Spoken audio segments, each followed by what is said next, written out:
বাহরাইনে দুম্বা বাজার দেখেন, এখানে দুম্বা পাওয়া যায়। এটা হলো বাহরাইন এয়ারপোর্টের সাথে গ্যালালি মসজিদ কবরস্থানের সাথে এই দুম্বার বাজার।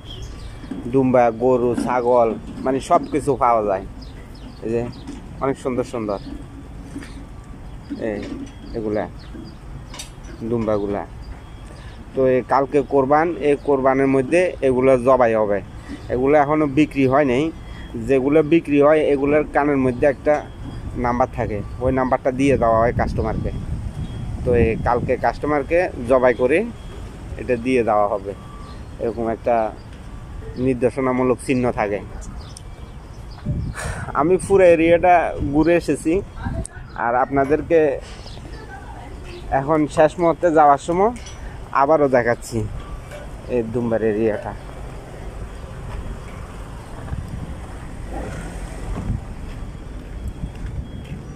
অনেক বড় এরিয়া।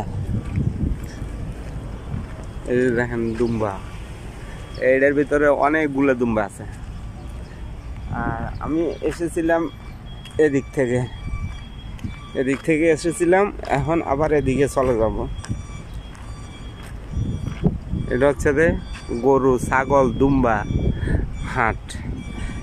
এটা হলো যে গ্যালালি এয়ারপোর্টের সাথে, এই এয়ারপোর্ট এটাই। আর এখানে আছে এয়ারপোর্টের সাথে গরু ছাগলের বাজার। ওই যে একটা সামনে একটা সাইনবোর্ড দিয়ে রাখছে, গরু ছাগল পাওয়া যায়, দুম্বা পাওয়া যায়। মানে কোরবান উপলক্ষে মানে বেশি পশুগুলা এখানে তোলা হয় বিক্রির জন্য। কোরবানে তো মানুষে বেশি বেশি পশু কিনবে, এই জন্য বেশি বেশি করে তোলা হয়। তো কালকে যেহেতু কোরবান, আজকে অনেকগুলা পশু তোলা হয়েছে বিক্রির উদ্দেশ্যে। অনেকগুলো বিক্রি হয়েছে, আবার অনেকগুলো এখনো বিক্রিও নেই, বিক্রি হবে, এইভাবে আর কি চলতে আছে। তো কালকে মোটামুটি সব খালি হয়ে যাবে গা, সব ক্রয় করে নিয়ে যাবে মানুষে। তো সবাইকে অগ্রিম ঈদ মুবারক। সবাই ভালো থাকবেন। আসসালামু আলাইকুম রহমতুল্লাহি ওয়া বারাকাতুহু।